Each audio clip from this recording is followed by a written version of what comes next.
जरा सोचो, कुछ दोस्त अपनी गैराज में एक एक्सपेरिमेंट करते हुए गलती से टाइम मशीन ही बना डाल। मेरा नाम है गौरव, ते चीमा स्टूडियो तो आधा स्वागत सुनते है। हैं हमारी आज की कहानी की शुरुआत होती है 4 इंजीनियर्स से जो एक साइड प्रोजेक्ट तैयार करने की बात कर रहे थे। और इस प्रोजेक्ट में वो एक ऐसा डिवाइस बनाना चाहते थे जिस पर धरती की ग्रेविटी का कोई असर ही ना पड़े। पर वो सभी अलग अलग नौकरियां भी करते थे, जिस वजह से वो अपना पूरा समय इसमें नहीं लगा सकते थे। घंटों इस चीज पर बहस करने के बाद आखिर में एब और एरन ही इस प्रोजेक्ट पर काम करने के लिए बचे। एब बहुत ही समझदार और हमेशा कंट्रोल में रहने वाला इंसान था, जबकि एरन धुआंधार बिना सोचे समझे काम करता। दोनों ने पूरा प्लान बनाया और काफी मुश्किलों के बावजूद प्रोजेक्ट बनाना शुरू भी कर दिया। उन्होंने एरन के गैराज को ही अपनी लैब बना लिया और पैसों की कमी के चलते वो अपने आसपास की मशीनों से ही पार्ट्स निकाल लिया करते। इसके बाद उन्होंने एक ऐसा डिवाइस तैयार किया जो चार्ज पार्टिकल्स को बहुत तेजी से दौड़ा सकता है। अब उन्हें इसे चलाने के लिए सिर्फ एक चीज की जरूरत थी, जो उन्होंने एब की गाड़ी के इंजन से निकाल ली। हफ्तों काम करने के बाद उनके पास एक ऐसा डिवाइस तैयार था जिससे वो अपना टेस्ट कर सकते थे। अपने टेस्ट के लिए उन्होंने एक एग डॉल को अपनी मशीन में रखा और सप्लाई को कंट्रोल करते हुए मशीन ऑन कर दी। शुरुआत में तो सब सही था, लेकिन जैसे ही उन्होंने पावर को बढ़ाया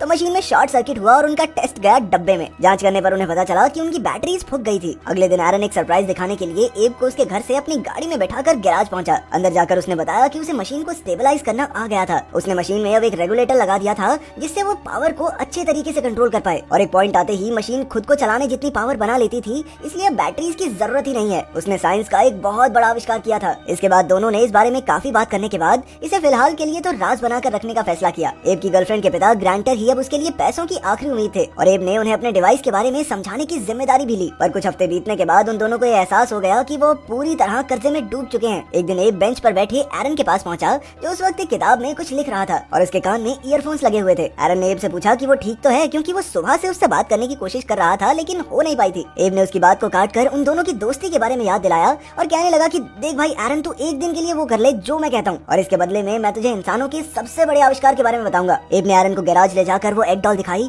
जो उन्होंने अपने टेस्ट में इस्तेमाल की थी, और अब उसके आसपास बहुत सारा प्रोटीन इकट्ठा हो रखा था। इसके बाद वो दोनों एक बायोलॉजिस्ट के पास पहुंचे और उससे प्रोटीन बिल्डअप की रफ्तार बढ़ाने के मेथड के बारे में पूछा। बायोलॉजिस्ट ने उन्हें एक तरीके के बारे में बताया जिससे 1 महीने बाद जाकर थोड़ा फर्क पड़ना शुरू होता था। इसके बाद एब ने एरन को बताया कि जितना प्रोटीन बिल्डअप एग डॉल ने उनकी मशीन में 5 दिन में किया था, उतना करने में आमतौर पर तो 6 साल लगते हैं। एरन को अब भी कुछ समझ नहीं आ रहा था, इसलिए एब उसे लेकर गैराज पहुंचा और उसे एक्सपेरिमेंट करके दिखाना शुरू किया। उसने अपनी घड़ी को मशीन में रखा और जब ठीक 6 मिनट बाद उसे निकाला तो वो 1347 मिनट आगे जा चुकी थी। उन्होंने एक्सपेरिमेंट एक डिजिटल घड़ी के साथ भी किया और रिजल्ट एकदम सेम था। अब एब ने साइंटिफिक तरीके से एरन को पूरी बात समझाई, जिसका मतलब था कि उन्होंने अनजाने में एक टाइम मशीन बना ली है। दोनों अपनी कामयाबी से बहुत खुश थे और एब अपने आविष्कार के लिए कॉपीराइट लेना चाहता था, पर एरन का दिमाग तो कुछ और ही सोच रहा था। उसका प्लान था इस मशीन को अपने फायदे के लिए इस्तेमाल करने का। वो आज के समय के सबसे बड़े स्टॉक्स की जानकारी से अतीत में जाकर उनमें पैसा लगाना चाहता था ताकि वो बहुत ही अमीर हो जाए। एब को भी आइडिया शुरुआत में काफी पसंद आया, पर उन्हें इसके लिए एक बड़ी मशीन की जरूरत थी, इसलिए अब दोनों मशीन को बनाने में जुट गए। उन्होंने पहले अपनी लैब को एक बड़ी जगह में शिफ्ट किया और सारी तैयारी करने के बाद उन्होंने पहली बार कोशिश की। उनकी कोशिश कामयाब भी रही और वो समय में 6 घंटे पीछे पहुंच गए। वो दोनों अपने आविष्कार पर बहुत हैरान थे। इसके बाद उन्होंने अपने बड़े प्लान की तैयारी की। उस दिन उन्होंने 2 गाड़ियां अपनी लैब के बाहर खड़ी की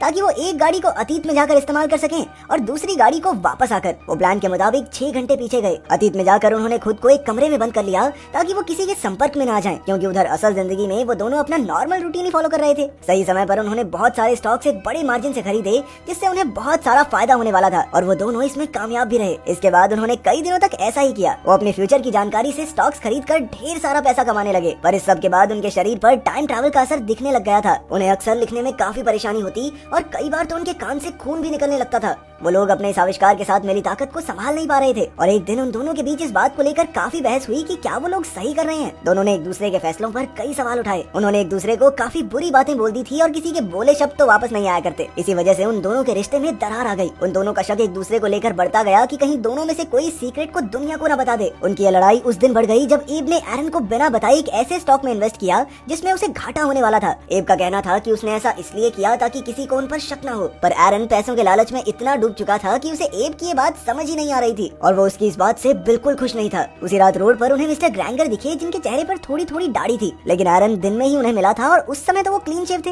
एरन को शक था कि शायद मिस्टर ग्रैंगर उनकी मशीन की मदद से भविष्य से अतीत में आए होंगे। बहुत सारी चीजों की संभावनाएं थी, पर उन्हें ये पता था कि वो नेचर के टाइम के साथ खिलवाड़ कर रहे हैं और इस सब को बदलने के लिए एब स्टोरेज रूम पहुंचा। उसने 2-3 स्टोरेज रूम और बनाए हुए थे जहां उसने मशीन को छुपा कर रखा था। इनमें से एक मशीन का नाम उसने फेल सेफ रखा हुआ था। वो टाइम ट्रैवल करके मशीन के आविष्कार से 4 दिन पहले अतीत में पहुंच गया और पास्ट में उसने खुद को बेहोश कर दिया ताकि वो पहली बार एक्सपेरिमेंट ही ना कर पाए। इसके बाद एब एरन से मिलने पहुंचा और इस बार उसका प्लान था इस पूरे आविष्कार को रोकने का, पर तब तक एरन भी अतीत में पीछे आ चुका था और वो पूरी कोशिश कर रहा था एब को आविष्कार खराब करने से रोकने की। वो बेंच पर बैठकर ईयरफोन्स पर उन दोनों की पुरानी बातें सुन रहा था। एब पास्ट वाले एरन को टाइम ट्रैवल का एक्सपेरिमेंट रोकने को बोलना चाहता था, लेकिन भविष्य से आए अपने साथी को सामने देखकर वो बेहोश हो गया। कुछ देर बाद एब के होश में आने पर दोनों ने थोड़ी देर के लिए आपस में समझौता कर लिया, क्योंकि उन्हें अब साथ में मिलकर एब की गर्लफ्रेंड को बचाना था, जो एक पार्टी में थी जहाँ एक आदमी बंदूक लेकर लगभग उसे मारने ही वाला था। और उसे बचाने के लिए उनका एक साथ एक बार फिर से अतीत में जाना जरूरी था। वो पहली बार में तो उसे बचा नहीं पाए, लेकिन कई बार लगातार कोशिश करने के बाद